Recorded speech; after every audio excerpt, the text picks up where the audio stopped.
Bonjour à toutes, bonjour à tous. Merci de nous retrouver pour ce nouveau Live by Nexem consacré au volet 3 du manifeste sur le développement durable. Je vous propose d'abord d'accueillir nos invités. Dorothée Bedoc, directrice générale adjointe de Nexem. Bonjour à toutes et à tous.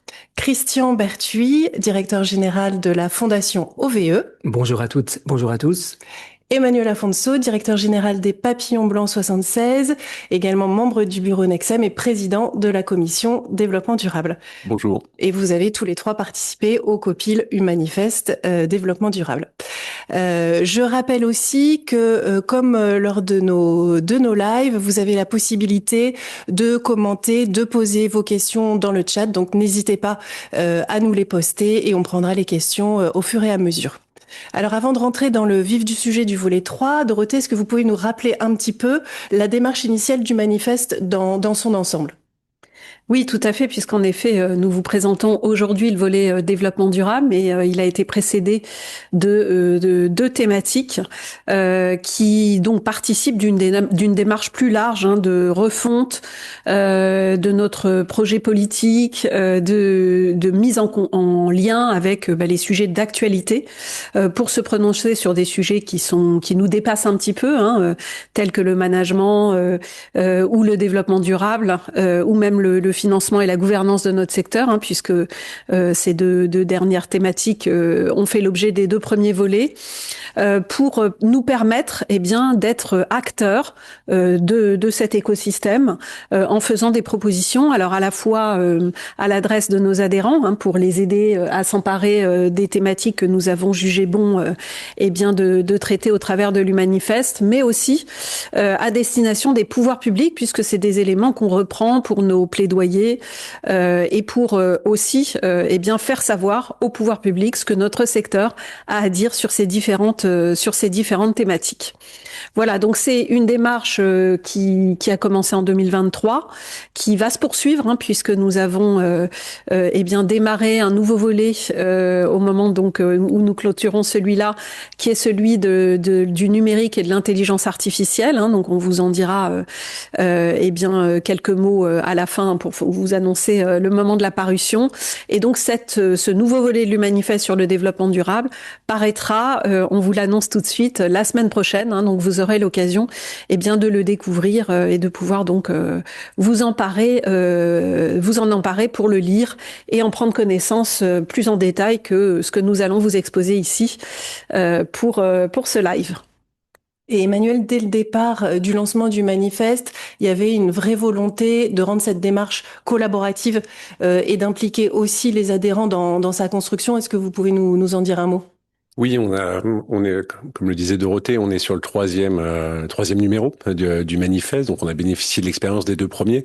Sur celui-ci, on a élargi vraiment la participation sur plusieurs acteurs. Le COPIL classique sur cette démarche. On a gardé la commission développement durable. Il nous a apparu important qu'elle ait ce rôle de pouvoir continuer ses travaux de façon plus opérationnelle, et on aura l'occasion d'en échanger.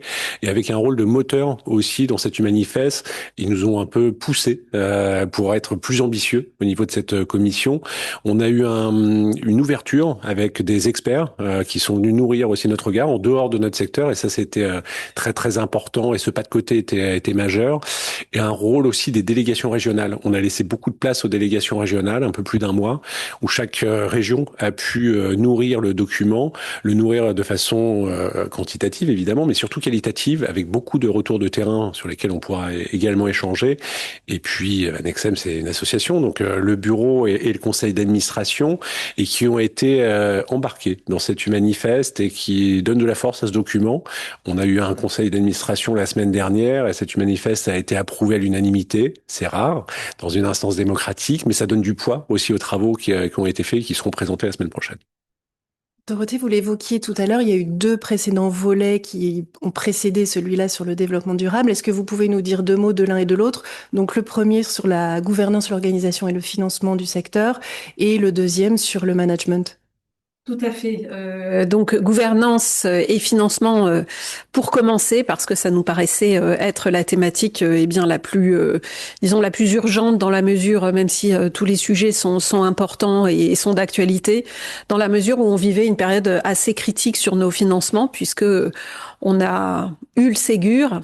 Alors voilà, on a signé le dernier Ségur. On a eu beaucoup de mal, comme sur tous les Ségurs, à l'obtenir dans sa réalité, hein, c'est-à-dire à ce que le Ségur soit financé réellement, c'est-à-dire que les enveloppes arrivent jusqu'à nos adhérents.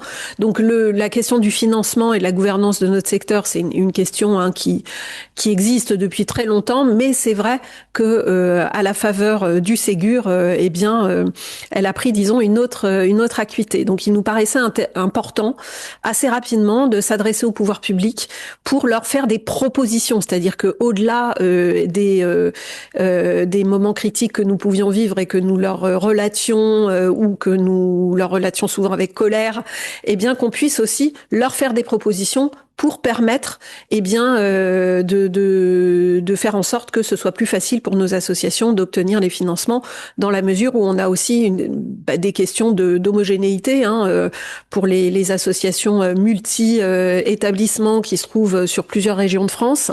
Eh bien, il nous faut aussi permettre d'avoir une homogénéité des financements que nous pouvons recevoir.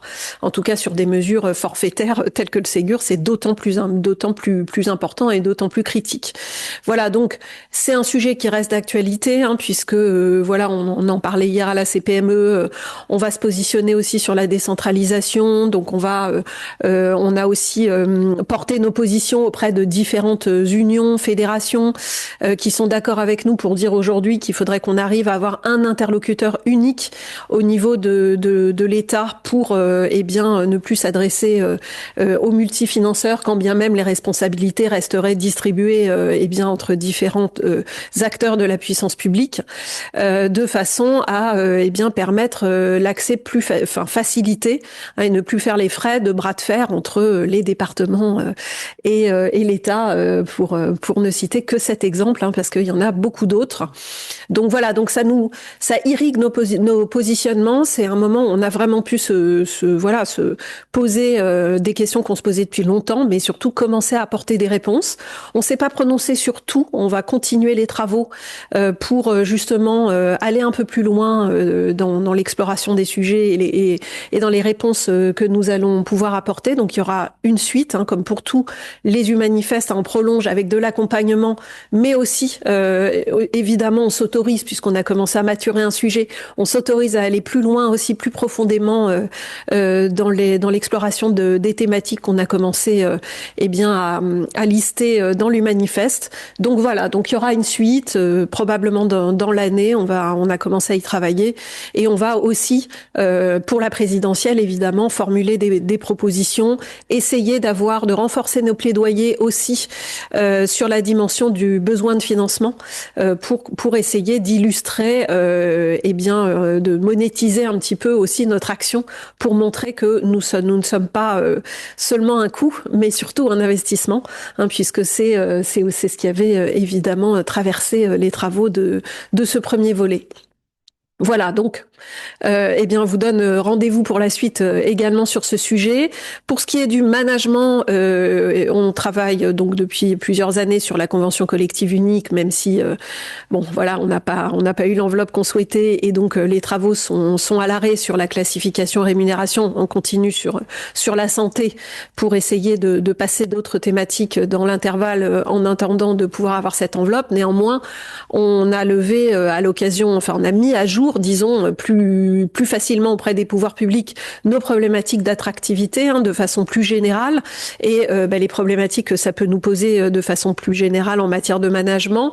Donc le volet management évidemment était un des plus, en tout cas d'actualité au moment où il fallait qu'on renforce nos plaidoyers puisqu'on allait chercher des enveloppes pour financer cette convention collective unique. Ça nous permet aussi eh bien de préparer les associations pour recevoir une réforme. C'est pas rien de recevoir une réforme de la classification et de la rémunération. Donc ce volet-là a vocation aussi à enclencher un travail au niveau des structures qui se sont peu emparées du sujet, et même pour celles qui se sont emparées du sujet, ça permet de faire un petit pas de côté, de se reposer un certain nombre de questions. Ce volet-là, on l'a prolongé avec un volet d'accompagnement assez solide, puisqu'on a travaillé sur un diplôme universitaire pour le management intermédiaire. On a mis en place des cercles des managers en région pour accompagner le management intermédiaire, de manière à faciliter aussi le travail pour les associations en sensibilisant.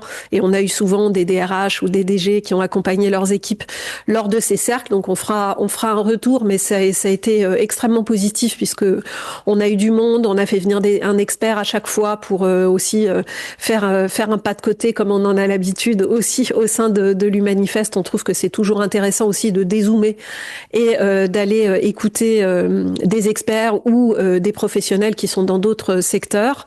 Et puis on poursuit avec un DU pour les RH, puisqu'on s'est aperçu à l'occasion de l'ouverture du DU pour le management intermédiaire qu'on avait des RH qui arrivaient dans le secteur et qui nous disaient il y a énormément de spécificités liées à votre secteur, et en réalité moi j'ai la compétence DRH, mais il faut que j'acquière la compétence secteur. Donc un nouveau DU, on a déjà une promotion pleine et ça se poursuivra dans les années à venir. Et enfin on travaille là à l'ouverture en septembre prochain d'un master à destination des DG, master management. On y a travaillé avec l'Unaforis et avec un certain nombre d'OPCO qui pourront aux côtés du CNAM déployer aussi ce master pour justement permettre aux dirigeants arrivant dans le secteur ou aux dirigeants en fonction de leur parcours qui n'ont pas encore une forte expérience, disons, au niveau d'une structure entière du management, d'aller se perfectionner avec évidemment la couleur sectorielle qu'on donne à chaque fois, bien sûr, sur les diplômes que nous ouvrons. Et puis on a la commission RH qui va continuer aussi de déployer, puisqu'il y a un groupe de travail spécifique sur ce sujet-là, de déployer des outils d'accompagnement. Voilà pour ces deux premiers volets, et j'annonçais aussi en introduction le prochain sur intelligence artificielle et numérique, qui va qu'on va boucler on le présentera à la Commission nationale des régions en amont de l'AG, et on fera une présentation à l'AG et puis via les outils habituels pour donner un cadre et un accompagnement aux associations pour s'emparer de ces thématiques. Le numérique, beaucoup d'associations se sont déjà mis sur le sujet, mais l'intelligence artificielle pour certaines aussi, mais c'est plus nouveau, et on sait qu'il y a aussi beaucoup de risques, d'opportunités aussi, donc il s'agit de mettre tout cela en exergue. Et si on en revient maintenant au développement durable, Dorothée, est-ce que vous pouvez rappeler un petit peu l'ambition initiale, la comitologie, c'est-à-dire que les actions de développement durable chez Nexem n'ont pas commencé là avec les travaux de Humanifest, mais bien avant, notamment avec un groupe de travail qui s'est transformé ensuite en commission. Est-ce que vous pouvez nous en dire deux mots ? Oui, alors Emmanuel le rappelait dans son introduction. On a ce groupe, ce groupe de travail, ça fait maintenant à peu près 2 ans, qui s'est transformé en commission depuis 1 an, puisqu'on s'est dit qu'il fallait qu'on pérennise évidemment le sujet du développement durable au sein de Nexem, donc qui développe des outils d'accompagnement, puisqu'on a un groupe de travail sur le bâti, sur les mobilités, en plus de la commission. Qui évidemment fonctionne en écho avec la commission, qui vient nourrir les travaux plus généralistes de la commission. Donc cette commission, elle va se poursuivre, elle a vocation évidemment à se poursuivre, à prolonger les travaux de l'Humanifest en tant que tel, et la feuille de route en matière d'accompagnement, mais on en dira 2 mots en fin de présentation pour vous inciter à aller regarder de plus près ce qu'on mettra à votre disposition. Peut-être, Emmanuel, quelques mots sur les 4 groupes de travail issus de la commission ? Oui, dans le prolongement de ce que vient de dire Dorothée, c'est important en fait de savoir pourquoi on passe d'un groupe de travail à une commission. Ça peut être de la sémantique, mais pas que. En fait, le groupe de travail était lancé, il fonctionnait bien, et en même temps sur un sujet comme le développement durable, c'est assez vertigineux parce qu'on s'aperçoit qu'il y a tellement de sujets à aborder. Il nous a tout de suite, il y a eu une volonté d'être sur des actions et on a eu des attentes des adhérents pour des actions très pragmatiques et en même temps que le sujet se pérennise au niveau de Nexem. Et c'est pour ça qu'on est passé d'une commission, d'un groupe de travail à une commission. Une commission, ça a plusieurs sens, c'est-à-dire que le sujet n'est pas juste un sujet à la mode sur 1 ou 2 mois qu'on va traiter et on va passer à autre chose après. Non, en fait, ça fait partie de Nexem, donc ça c'est très important. Ça permet d'avoir des retours aussi au conseil d'administration et donc que la politique de Nexem soit orientée sur cette thématique. Ça donne des moyens au niveau de Nexem. Il y a eu un pôle développement durable avec des professionnels qui permettent de travailler sur ce sujet-là et ça structure la démarche.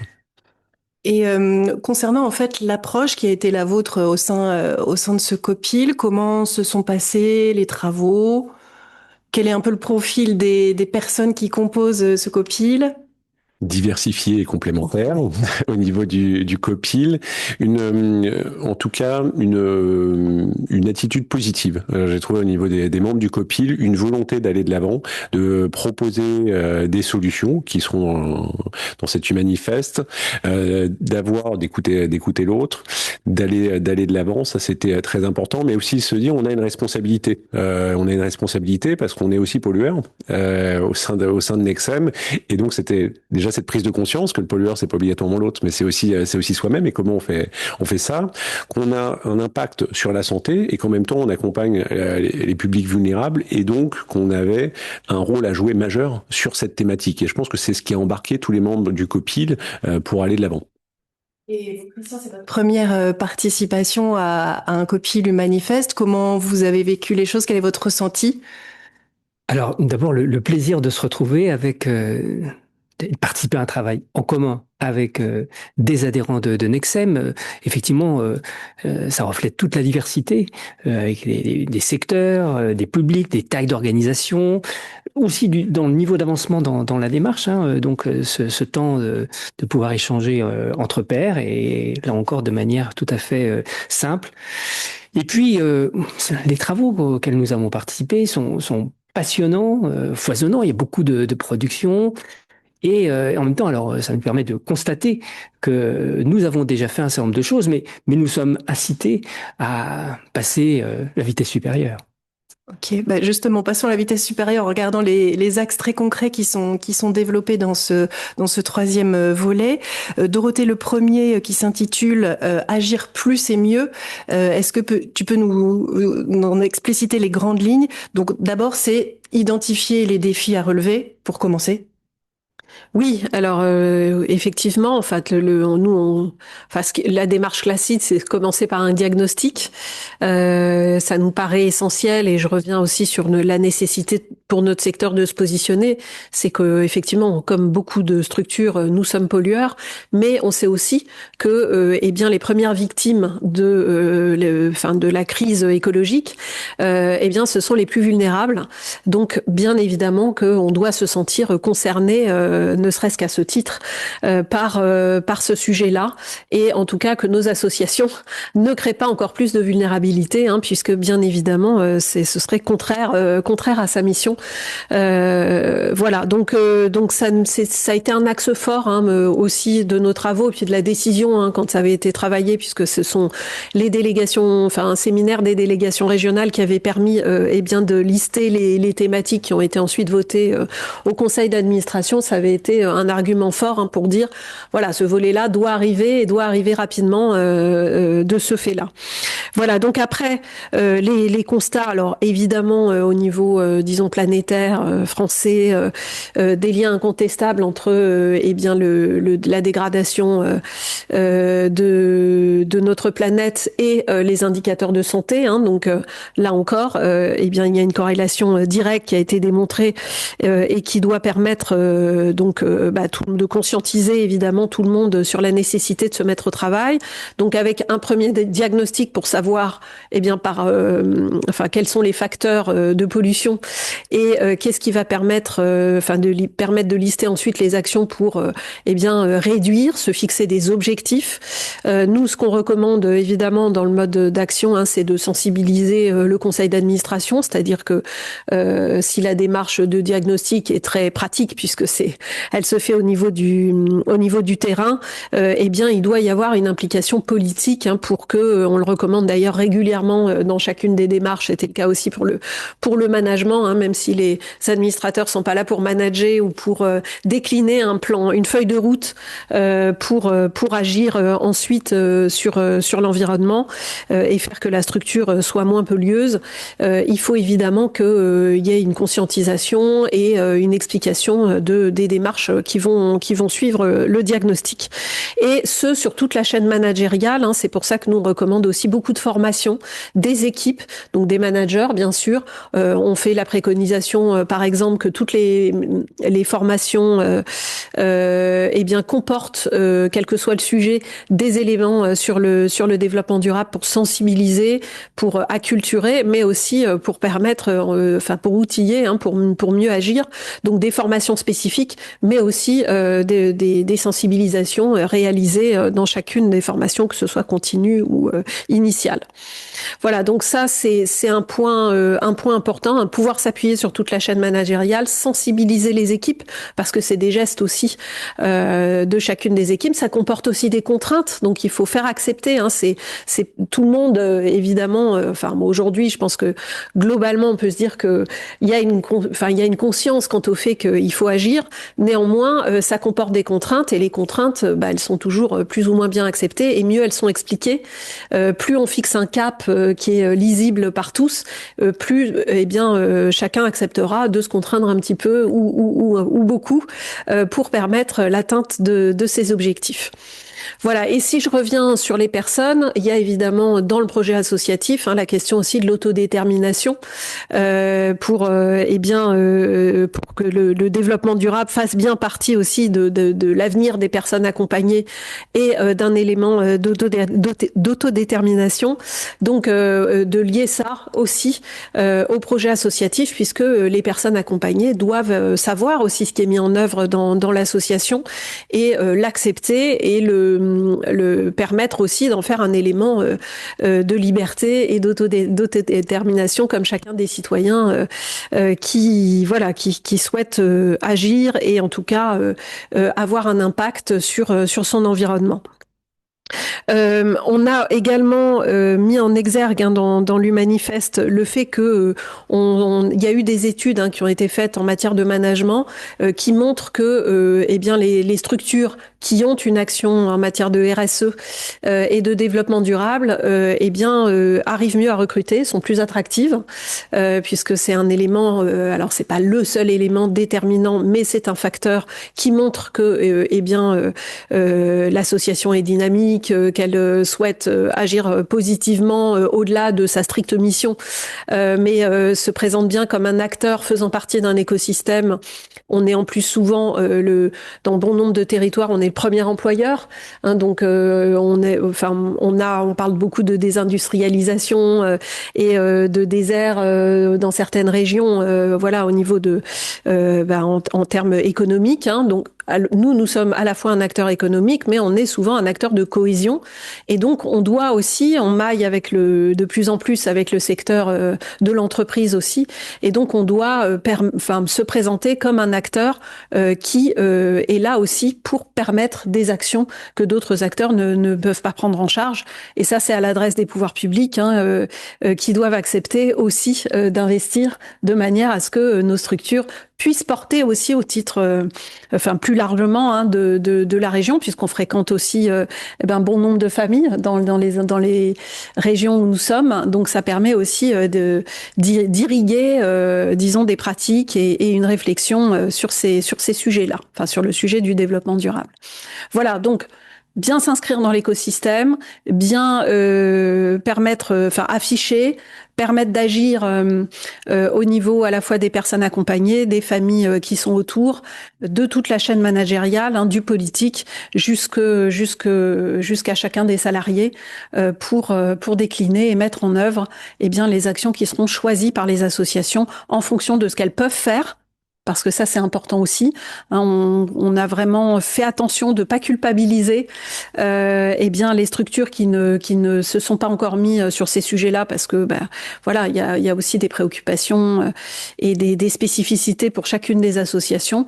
Mais même commencer par de petites actions, c'est déjà commencer, disons, à enclencher une dynamique positive pour poursuivre les travaux.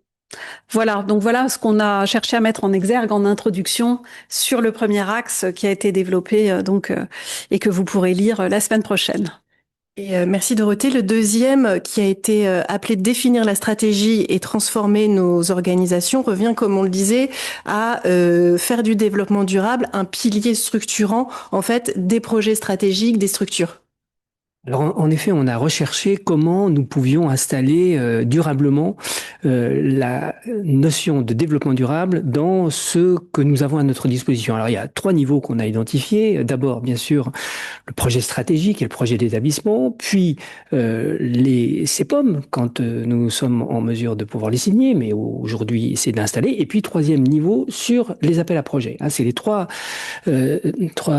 strates sur lesquelles nous avons imaginé que nous pouvions travailler. Alors, bien sûr, le projet stratégique et le projet établissement, ils constituent le socle qui donne la vision à moyen et long terme. Donc, plus que jamais, aujourd'hui, nous considérons qu'il faut que ces objectifs et les initiatives prises figurent en bonne place dans cette réflexion stratégique. Et ça nous permet de donner un cap clair, partagé à l'ensemble des acteurs, les professionnels, les usagers, résidents, bénéficiaires de nos actions, puis les partenaires, ainsi que les autorités de contrôle. Donc c'est une bonne manière de pouvoir installer cette réflexion au niveau le plus important, à savoir le projet stratégique, projet associatif, projet d'établissement. Deuxième niveau, celui du CEPOM, effectivement, c'est un effort que nous pouvons faire et il nous faut en prendre l'initiative parce que pour l'instant, c'est pas forcément un sujet qui apparaît en première ligne dans les demandes des agences régionales de santé ou des conseils départementaux, mais il nous revient bien, nous, la possibilité de pouvoir tendre à ce que ce sujet du développement durable figure dans les objectifs poursuivis dans le cadre des CEPOM. Alors, en intégrant des fiches actions, des objectifs chiffrés, eh bien, ça nous permet, là encore, de pouvoir fixer un certain nombre de sujets liés à la recherche de résultats dans ce domaine-là. C'est intéressant parce que si on arrive à le faire passer ainsi, eh bien le développement durable devient alors un critère d'évaluation de l'état de mise en œuvre de nos projets d'établissement. Enfin, dans le cadre des réponses aux appels à projets, il nous semble que les acteurs ont tout intérêt à faire apparaître dans leurs réponses, à valoriser le respect des engagements environnementaux qu'ils souhaitent faire apparaître. Et là, il y a moult indications que nous pouvons retrouver pour pouvoir faire apparaître ceci dans le cadre de ces appels à projets. Je dis bien, c'est pas forcément encore dans les grilles de réponse aux appels à projets, c'est pas encore forcément des critères, mais à nous de pouvoir les faire apparaître en réponse complémentaire. On considérera que pour nos réponses aux appels à projets, cela donne une garantie de pérennité, d'anticipation, de pleine prise de conscience de ce sujet qui effectivement va bien au-delà de la seule question qui est celle que nous traitons, à savoir les projets en réponse aux besoins des personnes que nous accompagnons. Et un autre point stratégique, et Dorothée commençait à l'évoquer, c'est la sensibilisation, la formation et comment est-ce qu'on embarque l'ensemble des acteurs dans cette dynamique. Voilà, alors pour que ça marche, il faut effectivement que tout le monde soit embarqué, comme vous l'indiquez. Alors, autant il y a quelques années, quand notamment le changement climatique semblait un peu moins visible, on pouvait mettre en place des actions un peu à la marge.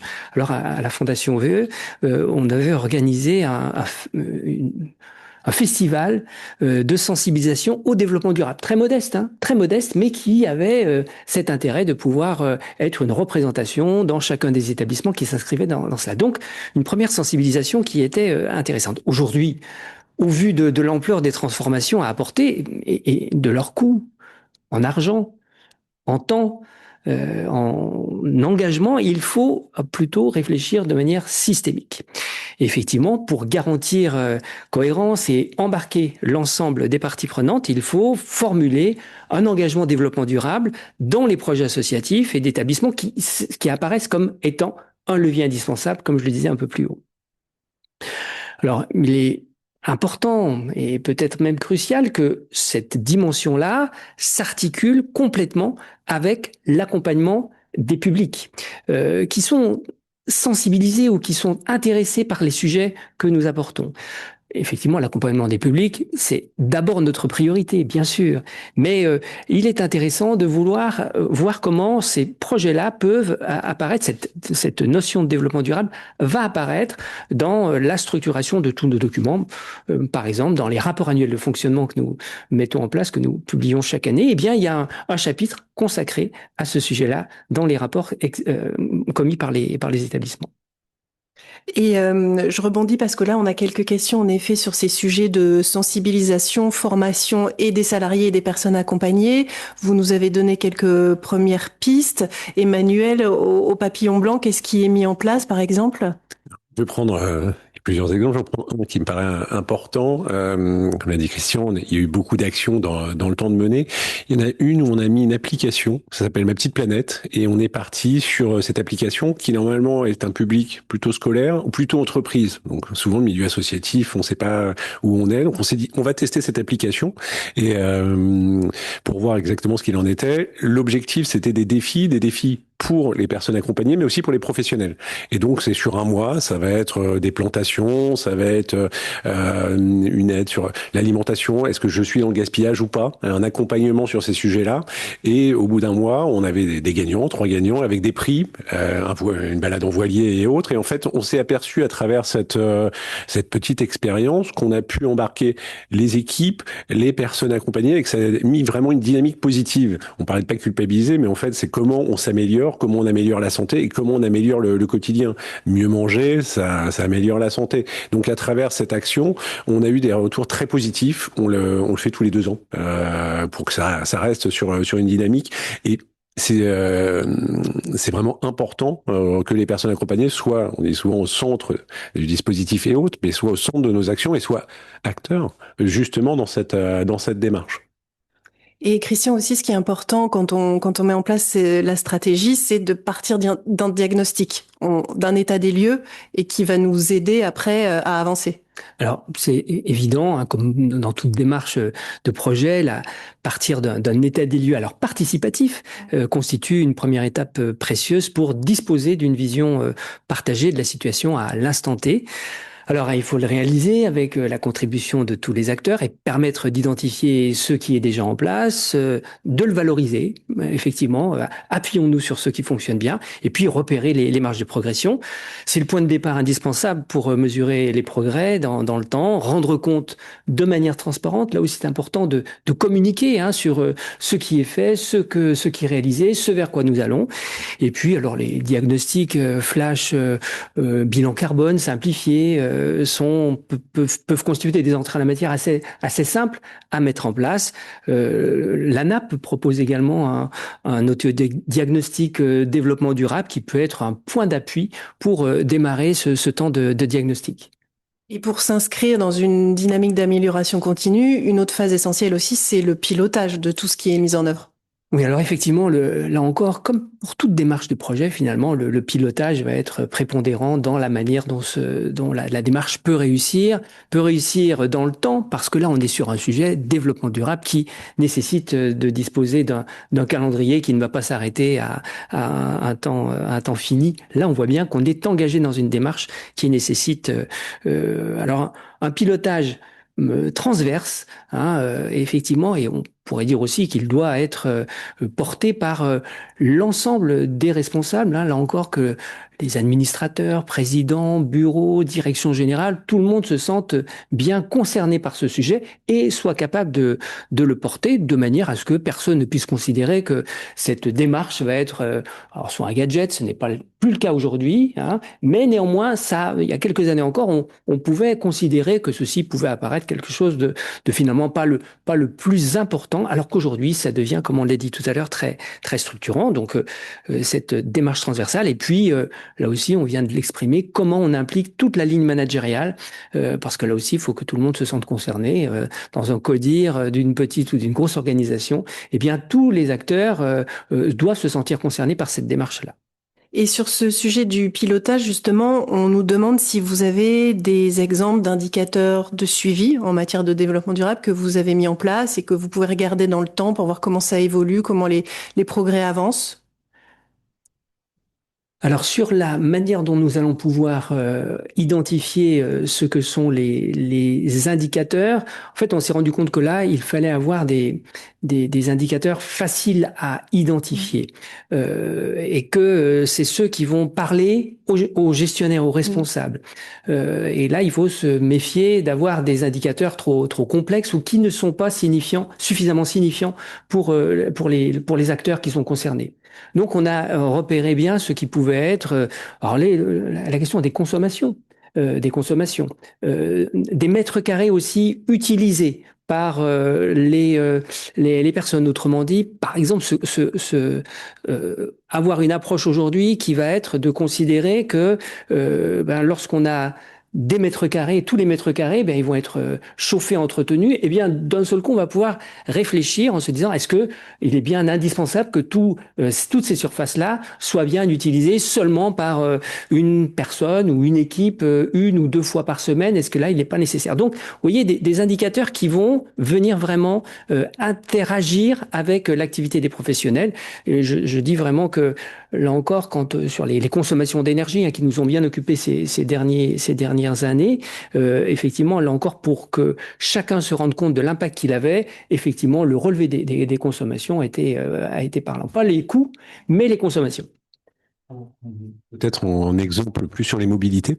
Un indicateur qui est aussi très simple, c'est par exemple sur le nombre de kilomètres de véhicules, d'avoir une flotte, de calculer le nombre de kilomètres et ne serait-ce que de se poser la question, quelle est l'utilisation de ce véhicule? Et on peut s'apercevoir que dans les flottes, est-ce qu'un véhicule, dans un investissement, souvent on se dit, bon, on va le reconduire d'une année sur l'autre sans se poser la question, est-ce que j'ai un 9 places? Je le reconduis en termes d'investissement. Et de se poser la question, combien de kilomètres dans l'année? Quelle est l'utilisation? Alors ça ne veut pas dire qu'on réduit obligatoirement toute la flotte automobile, mais on peut parfois réduire le volume du véhicule, on peut parfois changer, par peut-être électrification tout à l'heure, mais des indicateurs tout simples et qui nous permettent, de toute façon, c'est comme tout, on se pose des questions, on suit l'indicateur et ça permet d'aller de l'avant. Nous, on a pu réduire un petit peu la flotte, surtout l'électrifier, et diminuer le volume sur certains véhicules. Sur des indicateurs sur le bâtiment, on parlait de bilan carbone, c'est un très bon indicateur aussi dans des négociations futures. Nous, on avait un établissement, un foyer d'accueil médicalisé qui, on savait qu'il était au niveau énergétique pas terrible. Le bilan nous a surpris parce que c'était vraiment catastrophique par rapport à l'ensemble, et c'est un argument de poids dans une reconstruction. Donc ces indicateurs, de façon très pragmatique, permettent en tout cas un dialogue et un diagnostic partagé. Emmanuel, si on en vient maintenant au dernier axe, vous avez étudié comment on pouvait conjuguer soutenabilité financière et durabilité. Et donc concrètement, par quoi est-ce que ça passe? D'abord, une question d'identification et de mobilisation de ressources peut-être?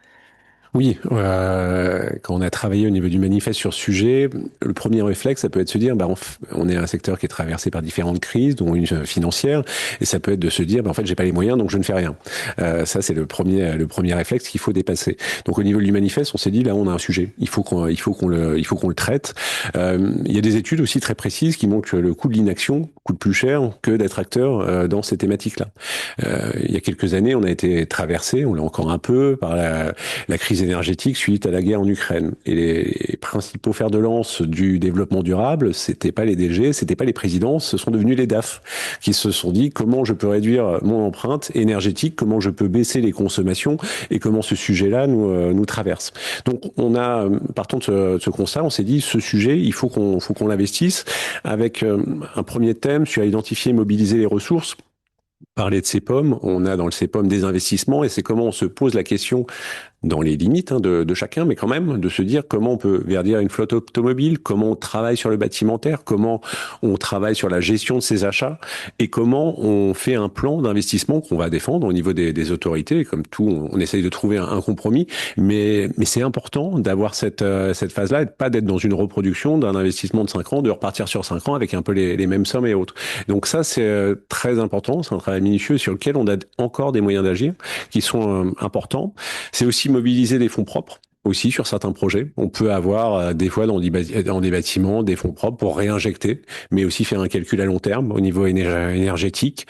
Quand on va avoir des financeurs et qu'on se dit voilà je vais faire telle construction, oui mais à 1 ou 2 ans combien ça me rapporte, en fait on est parfois sur des amortissements à 40, donc de se dire de toute façon la ressource énergétique va évoluer dans le temps, donc c'est important d'avoir ce débat-là. Donc parfois mobiliser des ressources pour anticiper l'avenir, adapter son modèle économique, lancer des appels à projets. On a beaucoup d'appels à projets, mais on les maîtrise peu. Et on les connaît mal. Donc on a un travail à faire. C'est aussi dans l'Humanifest et ce sera prolongé dans la commission développement durable sur connaître ces appels à projets.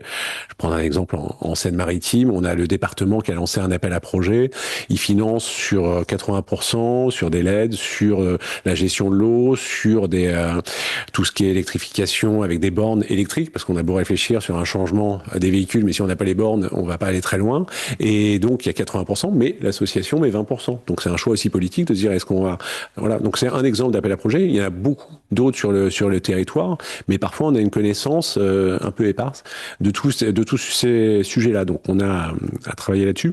Et puis, mesurer, valoriser les impacts des actions, c'est-à-dire ce qu'on fait quand on a la reconstruction d'un établissement, mesurer. On a nos bilans carbone et après, on voit qu'il y a des résultats concrets et ça vient dans la négociation aussi, et ça vient dans les résultats, et on voit des baisses de consommation. Et l'argent qu'on mettait dans le fuel et dans autre chose, on peut le réinjecter dans notre cœur de métier. Donc on prépare l'avenir en mesurant ces impacts positifs. Donc merci pour la présentation de ces 3 axes. J'ajoute que vous avez vraiment tenu à intégrer à ce document des exemples concrets, des retours d'expérience, des retours terrain. Vous nous en avez partagé quelques-uns. Est-ce qu'il y a d'autres exemples qu'on pourrait valoriser, Christian, peut-être au niveau des réglementations, comment les transformer d'une contrainte en une opportunité finalement? Et oui, c'est toujours la même démarche de voir comment, au lieu de subir, on prend à son compte et on s'approprie ses obligations. Donc, par exemple, au moins deux idées et 2 exemples que nous avons pratiqués à OVE. Donc, concernant la mise en œuvre du décret tertiaire. Le décret tertiaire, il concerne plutôt principalement tous les bâtiments qui font plus de 1000 mètres carrés.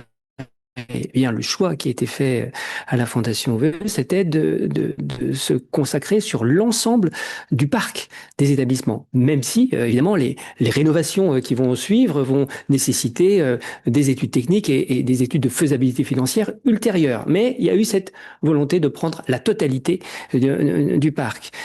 Sur un autre plan, le bilan d'émissions de gaz à effet de serre que nous avons mis en place, dont l'ingénierie et la réalisation ont été intégralement internalisés par notre responsable développement durable et RSE qui s'est d'ailleurs formé et fait certifier. Donc, vous voyez, on a pris sur ces deux aspects, on est allé un peu plus loin dans l'un des cas et dans l'autre, on s'est carrément saisi de ce sujet.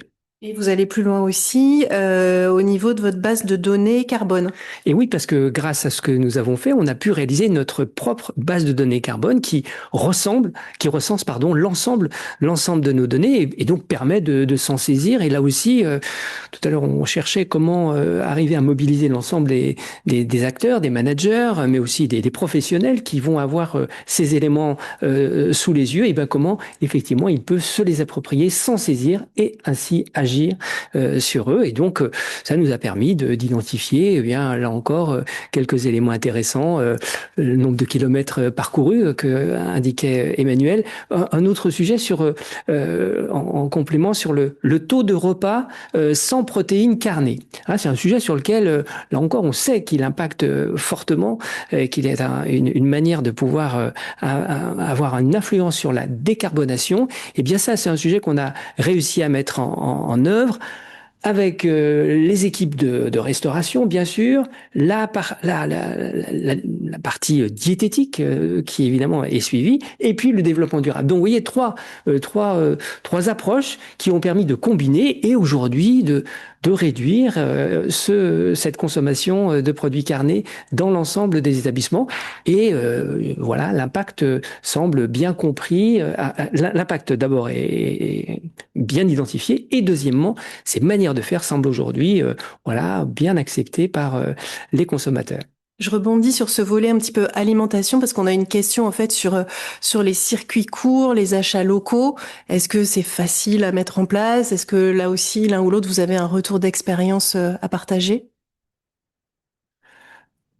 Alors sur les circuits courts, évidemment, on est tenté on est tenté, et puis ça dépend des implantations des établissements. Nous, on a la chance d'avoir plusieurs types d'implantations. Donc, évidemment, il y a dans certains secteurs où sont implantés nos établissements une facilité à pouvoir mettre en place ces circuits courts, ce recours à la production locale. Donc là, c'est effectivement intéressant parce que d'une part, on répond aux besoins qui sont, enfin, à cette nécessité de pouvoir faire appel à cette consommation beaucoup plus locale. Et puis, sur un côté plus ouverture de l'établissement médico-social, de coopération territoriale, qui sont vraiment des données extrêmement importantes sur la place de nos établissements et services dans le paysage du territoire dans lequel ils sont implantés. Eh bien oui, ça permet également de développer des coopérations, de participer ici ou là à des marchés, à avoir des serres qui sont installées sur les terrains de nos établissements. Donc en fait, on développe là aussi une bonne manière de faire de la place aux uns et aux autres à travers ce sujet-là. Et au niveau de vos équipes, vous avez recruté un conseiller en transition énergétique au sein de votre direction patrimoine. Pourquoi et quels en sont les bénéfices aujourd'hui? Alors en fait, c'est un sujet qui est venu dans le cadre d'un appel à manifestation d'intérêt qui avait été lancé par la NAP en décembre 2021. Et donc là, on a réussi à être se retrouver dans un groupe d'associations, d'organismes gestionnaires, et donc qui nous a permis de pouvoir développer cette mobilisation de conseillers en transition énergétique, et donc qui nous ont permis, là encore, d'avoir des ressources et une compétence, une expertise qui a permis d'avancer de manière très très rapide, précise sur chacun de nos établissements. Comme nous étions dans un groupe avec 6 autres organismes, nos amis de Fondation Partage et Vie, groupe ACPPA, Univie, groupe mutuel Bien Vieillir, ADEF Résidence et Denis, j'essaie de ne pas en oublier, parce que là aussi, cet intérêt de nous voir, de nous retrouver régulièrement pour comparer, étudier ce qui marche à un endroit, ce qui marche moins bien, eh bien, fait partie de ces échanges qu'au niveau des directions générales et de nos conseillers, eh bien, nous avons réussi là encore à progresser sur ce sujet. Aujourd'hui, je ne saurais pas faire sans ces ressources-là. On parlait de soutenabilité financière tout à l'heure, et donc là, on nous pose la question de savoir si il y a déjà eu de votre part des incitations, des échanges avec les financeurs à ce sujet-là, et comment c'est reçu, comment c'est perçu. Ah oui, il y en a eu. C'est pas toujours simple. Très concrètement, parce qu'on arrive avec le sujet, on nous dit c'est très très bien, mais il faudrait quand même que ça soit un moyen constant. Cette histoire de développement durable. Mais on est de tout cœur avec vous. Globalement, c'est la première attention quand on discute. Après, il faut aller un peu plus loin. Il faut faire des propositions. On parlait du bâtiment. Nous, on a plutôt l'habitude de venir avec des propositions d'options, de dire voilà, on a un bâtiment en tant que tel, on a tant de mètres carrés, on connaît le coût du mètre carré, mais par contre, on souhaite avoir une ambition plus forte, et on a toute une batterie en fait d'options, et on arrive souvent via des échanges et de trouver en fait un compromis. C'est pas toujours simple, mais et on parlait de fonds propres, des fois on met aussi des fonds propres sur ces thématiques-là pour être le plus vertueux possible. Mais de prime abord, ce qui est très compliqué, c'est de se projeter sur un temps long, d'être sur 40 ans et de se dire on va fonctionner un peu comme avant, c'est-à-dire le coût du pétrole sera toujours le même, et dans 40 ans ce sera exactement la même chose. Voilà, on part du principe que le coût énergétique, les matières premières telles qu'on les connaît, fuel, pétrole et autres, vont coûter de toute façon de plus en plus cher, seront de plus en plus rares, l'extraction sera de plus en plus complexe, et donc on doit évoluer et se transformer là-dessus. Donc ça prend du temps et c'est pas toujours simple. Après, on a des leviers. Hein, on échangeait sur les mobilités tout à l'heure, sur une flotte automobile où on a reçu aucun euro de plus pour faire cette transformation, et on a pu la faire quasiment à coût constant sur une électrification du parc, en mesurant, en diminuant une partie, et on peut être aussi acteur sur ces notions-là. Mais on est rarement avec des financeurs sur des incitations très ambitieuses. Sur les investissements, par exemple, il y a quasiment aucun intérêt aujourd'hui sur les ARS pour se dire voilà, on va sur des indicateurs plus verts. Là-dessus, en fait, il y a une enveloppe, et c'est là où on a une responsabilité au niveau des adhérents, au niveau de Nexem, d'être porteur de propositions. Si je peux rebondir sur des actions, sur la question tout à l'heure, sur des extraits, en tout cas du manifeste, et sur des propositions, mais en lien avec ça, sur des actions. Je pense à un membre du COPIL qui a mis des panneaux photovoltaïques sur son siège social, et en fait qui produit de l'énergie. Donc, dans ses investissements avec son financeur, il peut démontrer que lui, il a une production sur ces sujets-là, et que sur d'autres sujets, peut-être qu'il a une marge de manœuvre. D'autres projets qui là ont pas un gain économique, mais sur la biodiversité, on a aussi beaucoup d'actions, et on n'en a pas échangé, mais beaucoup d'actions sur la biodiversité, qui est le cadre de vie en fait des personnes qu'on accompagne, avec des exemples de récupération d'eau, avec des mares, avec des haies, avec parfois des partenariats avec la LPO et autres. Et donc, il y a tout un écosystème qui se met en place autour de cette partie-là. Un troisième point plutôt RH, mais qui est important aussi, parce que le pilier du développement durable, il y a le développement durable, l'environnement, mais le social et l'économique sont importants sur, par exemple, les plans de déplacement. Qui sont actés dans les associations, et qui permettent, selon les territoires et avec certaines métropoles, d'avoir des prix sur les transports en commun et d'avoir des réductions. Donc je pense à Montpellier, je pense à Rouen, je pense à certaines villes comme ça qui ont mis des actions, et quand les associations vont vers un plan de mobilité, ça nous permet d'être acteurs, de jouer aussi sur le pouvoir d'achat des salariés, et d'être vertueux dans cette dynamique-là. Donc on a essayé au sein du manifeste d'éclairer via des exemples très concrets sur ce qui a été fait au niveau du territoire.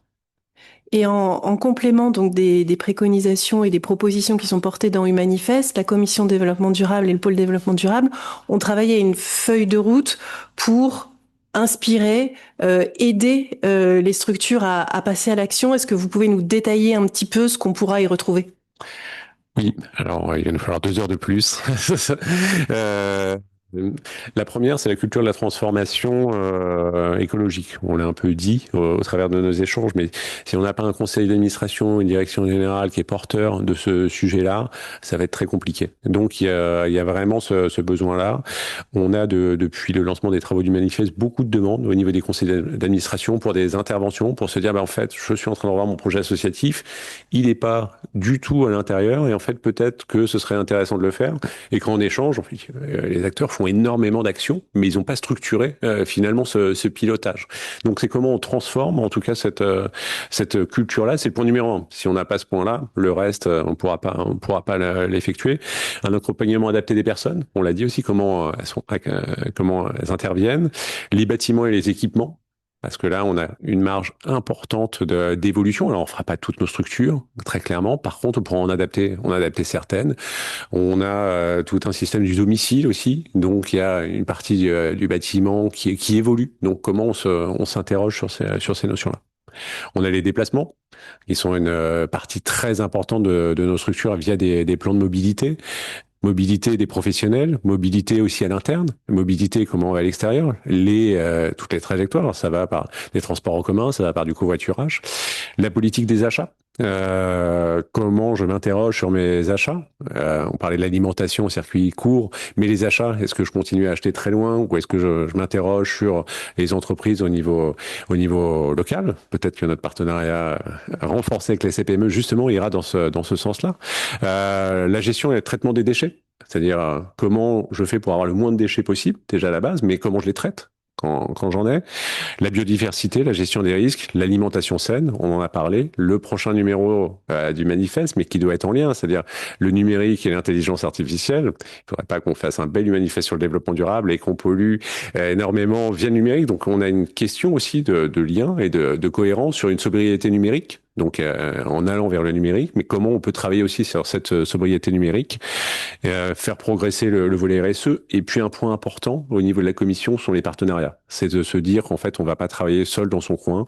On est vraiment sur des partenariats et la notion de territoire. La notion de territoire en région, parce que nos partenariats se font au local, se font sur nos territoires. Et là on a une vraie carte à jouer de parler à son voisin, d'être inscrit dans des COP au niveau régional, d'être dans des groupements et d'arriver à travailler en collectif. Donc on a des beaux chantiers dans cette commission. Et on nous demande aussi sur l'aspect un peu plus bâtiment et équipement, vous commenciez à le dire Christian tout à l'heure, qu'est-ce qu'on peut mettre en place pour s'assurer d'une adéquation entre le bâtiment, le besoin réel qu'on a, éviter du mètre carré inutile. Est-ce que vous pouvez nous en dire plus? En fait, comme toujours, ça commence là aussi par bien connaître les surfaces. Et si on veut agir de manière pertinente, ça passe par effectivement la bonne connaissance du parc, des mètres carrés et des usages.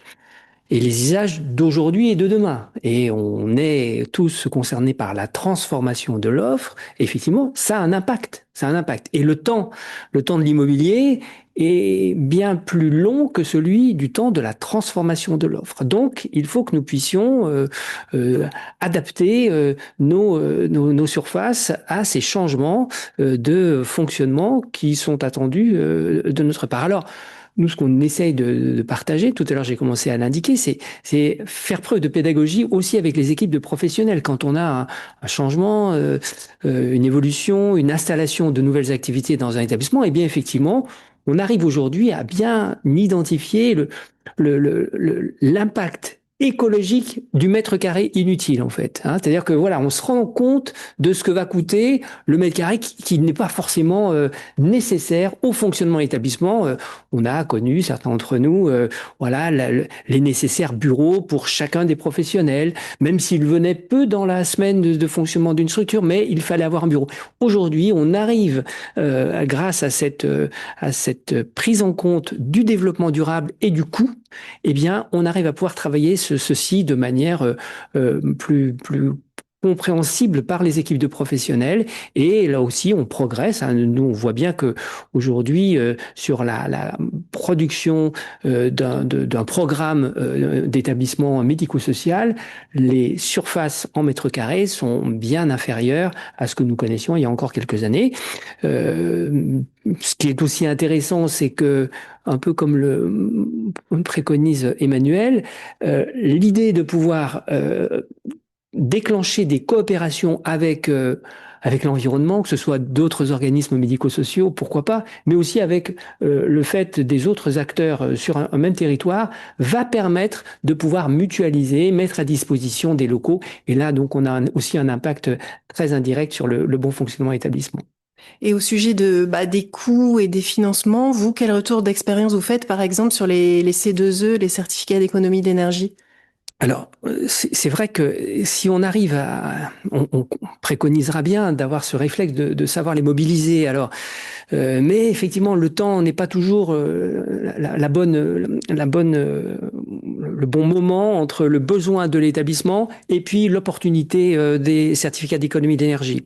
On a pu réussir quelques opérations comme celle-ci, mais il faut prendre le temps de les programmer, de les utiliser, d'avoir les démarches qui vont bien. Et dès qu'on apprend, là encore, l'intérêt d'avoir des personnes sur qui repose cette compétence-là, cette expertise, eh bien, ils deviennent les bons interlocuteurs auprès de ceux qui sont en situation de pouvoir accorder ces démarches et de les mettre en place en facilitant finalement la mise en place de ces certificats d'économie d'énergie. On a réussi, là encore, à faire de belles opérations, mais j'imagine que bon nombre d'entre nous, ont réussi à isoler les toitures, le décolorifugage aussi sur un certain nombre de choses, l'équilibrage aussi des réseaux, enfin tous ces sujets sur lesquels nous pouvons les mobiliser. En complément de cette feuille de route, Dorothée, il y aura aussi d'autres outils qui seront à la disposition des adhérents, toujours dans cette perspective de les aider à passer à l'action, de les inspirer. Oui, tout à fait. Donc, en fait, on fait l'effort, et c'est souvent d'ailleurs la première question qu'on nous pose lorsqu'on annonce un nouveau volet de l'Humanifest, c'est de savoir comment on va justement aider nos adhérents, à s'emparer du sujet. Donc, pour ce volet-là également, nous avons prévu un certain nombre d'actions. Donc, ça va de formation, puisqu'on proposera plus de formations que ce qu'on faisait jusqu'ici, puisqu'il y en a déjà quelques-unes. On travaillera également à des petits guides pour permettre justement d'aller sur de l'achat durable, de la rénovation de bâtis, améliorer le sujet des mobilités, enfin surtout les sujets que vous évoquiez à l'instant. On va développer, enfin la commission développe et va continuer de développer des outils de prise en main pour l'ensemble du réseau. Nous, évidemment, on a aussi une action de représentation au niveau des administrations. On est également en région sur les CNRC qui sont donc les conseils nationaux les CN, et non pas R, les conseils nationaux de la restauration collective qui sont mis en place par le ministère de l'Agriculture et qui nous permettent aussi d'aller faire valoir nos problématiques, puisque c'est aussi la clé pour que derrière, vos interlocuteurs financeurs puissent mieux percevoir quels sont les enjeux qui nous sont propres. On a également des outils qui concernent la réglementation, parce on n'en a pas beaucoup reparlé là, mais on l'a évoqué, mais on a toute une réglementation qui est présente aujourd'hui, européenne, française, à laquelle il faut se conformer, qui est souvent assez mal connue. Donc on a déjà des outils pour vous permettre déjà de la connaître pour ceux qui sont un peu plus éloignés du sujet et qui vous permettent de vous y référer, puisque évidemment, au gré de ces évolutions, on met à jour ces documents. Voilà, donc ce sont des exemples parmi d'autres. On aura peut-être encore des vidéos. Il y a des actions en région, puisqu'on intervient parfois sur des réunions adhérents ou délégations régionales, pour permettre aussi de sensibiliser, de venir présenter nos outils. Donc, on poursuivra bien sûr ce travail et on vous annoncera les nouvelles actions au fur et à mesure. Donc vous l'évoquiez tout à l'heure, Dorothée, tous ces éléments à disposition seront diffusés la semaine prochaine, le manifeste, la feuille de route, et puis régulièrement aussi dans l'hebdo et autres, on partagera les nouveaux outils. Est-ce que vous pouvez nous dire deux mots maintenant un petit peu de la suite? Vous l'aviez déjà évoqué en début d'entretien, mais sur la suite des travaux du manifeste?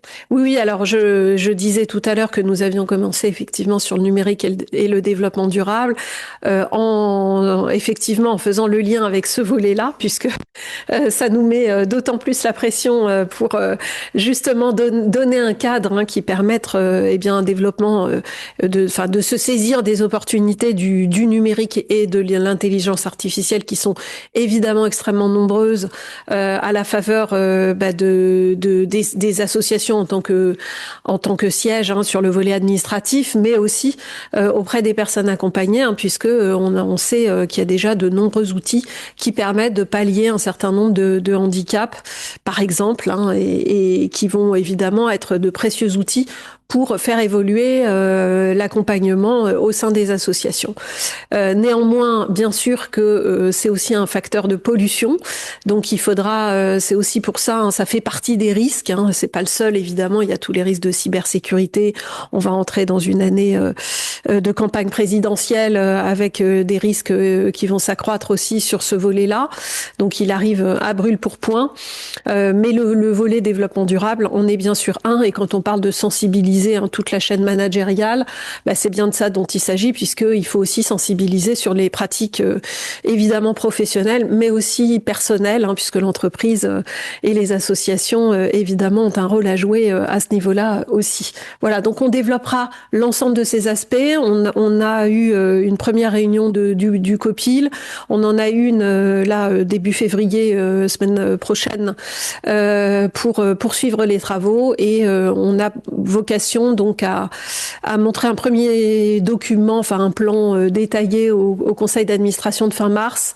On ira ensuite sur, je le disais tout à l'heure, la CNR en vue donc d'une présentation à l'AG pour nous permettre de poursuivre les réflexions. Sans doute que ce sera un volet qui demandera une mise à jour peut-être plus importante que les autres volets, puisque l'intelligence artificielle est en plein développement, donc tout ça évolue très vite. Donc évidemment, c'est un volet qui, comme les autres, aura vocation à être prolongé, ne serait-ce qu'en termes de mise à jour. Voilà, il y aura une feuille de route d'accompagnement également, comme pour tous les volets, sur le même modèle que celui qu'on développe depuis désormais, sur 4 thématiques. Eh ben, merci beaucoup Dorothée, merci Christian, merci Emmanuel, merci à vous toutes et tous qui nous avez suivis aujourd'hui. Donc on vous invite bien sûr à découvrir le manifeste, à découvrir la feuille de route, en prendre connaissance, vous l'approprier et n'hésitez pas bien sûr à continuer à nous faire remonter vos questions, vos commentaires, vos retours d'expérience qui nourrissent évidemment tout ce travail collectif. Merci beaucoup à toutes et tous et à bientôt.